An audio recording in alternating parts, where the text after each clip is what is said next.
I mean, I don't know that. But that's an example if you knew that. Now, let me do this. Follow with me on this. Like I said, it's abstract. If you don't get it, it's fine. Let me use 3 artistic, aesthetic metaphors or pictures to help you understand the question of why does God just not show up? Why is the message sometimes vague? Okay, and it should be kind of, I hope it will answer that question. Here's the first analogy or metaphor, a poem. Okay, let me read you something real quick. Something I didn't write it. The dove descending breaks the air, with flames of incandescent terror of which the tongues declare. The one discharged from sin and error, the only hope or else despair, lies in the choice of pyre to be redeemed from fire by fire. Does anyone know who wrote that? And don't say like Frost. I forbid you. Or Emily Dickinson. You can't say either of those two. Anyone? It's T.S. Eliot. Now, what is Eliot saying? I don't know yet. I like the words, though. But in 1945, Eliot published it. Why did he publish it if it's not very clear to us? I mean, he must want us to understand it, or does he? I mean, you published it, yet it's not. Why don't you just make it clear? Because a poet would tell you that the point of a poem is that it's off limits to the person who doesn't have the heart to figure it out.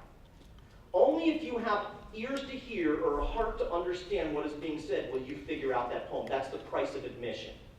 And if you aren't willing to pay it, you'll never know those words. Obfuscation. That's what poets do. They're not trying to clarify, they're trying to conceal truth so that only those who have a wonderful heart for truth figure it out. And Jesus, when he speaks in parables. And you say, well, why isn't he clearer?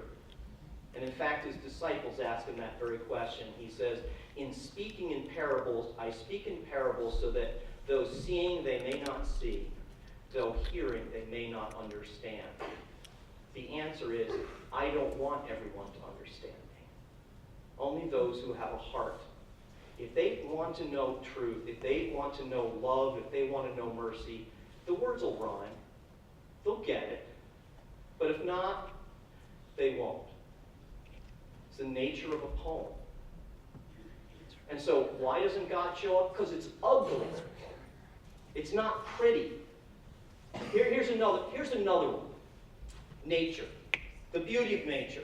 We stand, what? The perfect distance from the sun. 93 million miles. Ideal for life to exist. Okay? Because, water is in liquid form. Perfect for life to exist. Any further away we'd freeze, any closer and we'd fry. We're perfect, right? It's kind of a walk-in metaphor. Because we're really the perfect distance from God. Any further away, we never find him. But any closer, and we really wouldn't have freedom of choice. Because again, if God is sitting here glowing, you really can't be in a process. You cannot be neutral. It's like an intervention. You know, if someone is struggling with some sort of, the last thing you would do is have an intervention. Because an intervention takes truth and sticks it in a person's face. And when you do that, you have taken away the option of neutrality. Now I either have to get better or get worse. I can no longer be in a process. That's why it's a dangerous thing to do. And so in giving a person just the right amount of distance from truth, it allows them to be in a process. It allows you to pursue God. It allows you to flip him the finger. You have the freedom to approach it, and only because of his distance do you have that freedom. Third and last, abstract art. Here's what abstract art is. If there was an artist here, and I asked them, draw this podium, and they rendered it, and it looked just like a podium, I would come over to it and I'd look at it and say, well, that's great. Looks just like a podium. But we, of course, could have taken a photograph if we just wanted a little, rendering of it. But an abstract artist, they're not trying to show you what the podium looks like. They're trying to show you the essence. Podiumness. They're trying to capture the essence. Like, I went to this art exhibit, and it had these gears, orange and rusted on the ground, and it said, "the tractor." It didn't look like a tractor, but it was an abstraction. And the more you looked at it, the more it gave you these thoughts and impressions, and you leave feeling like, yeah, that's a tractor. That's more of a tractor than a beautiful new John Deere. It's tractorness. It's the essence of a tractor.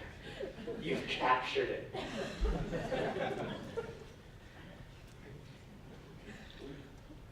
People looked at Jesus and they were looking for a photograph. Hey, you don't look 500 feet tall and glowing. And he said, basically, yeah, I'm an abstraction. I am the essence of God. And there were people who have a heart to know truth, and they say, wait a second, that's a tractor. I recognize that. It's not a photograph, but it's the essence of God. And anyone who loved compassion, mercy, justice, they recognized him. And they said, that's him. That's the tractor. It didn't say tractor. You know what I'm saying. You get the point? Okay, so why doesn't God show up? It's the essence of giving us freedom to pursue him. For those who want to know him, there's more than enough information. Whether it's art, poetry, compassion, courage, language, on and on. Are they knockdown, drag-out arguments for God? No, they're not meant to be. God doesn't want them to be. But if it's your heart to know, yeah, they are arrows that point you in a direction. And Christ really claims to be the very abstraction or essence of God. Okay, last point. Did you get that? Was that too whacked out? Never mind that. Okay, let's keep going. Last, why is faith the issue? Okay, think about this.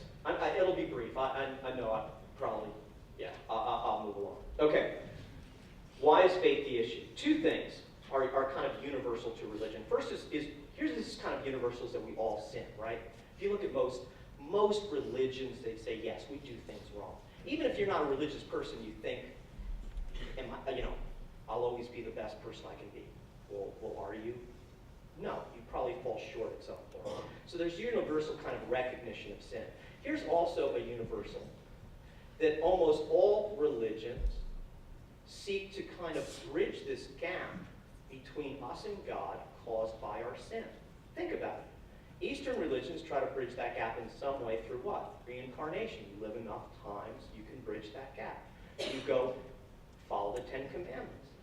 Go to synagogue. Go to church. Do these things to try to bridge this gap between us and God. I mean, that's the essence of religion, isn't it? God is there, we sin, and we're always, in a sense, trying to bridge this gap. Now, here is what is fundamentally different. Jesus is not claiming to be a prophet or a wise man. God, in Jesus Christ, God does for us what we could not do for ourselves. God himself bridges the gap for us.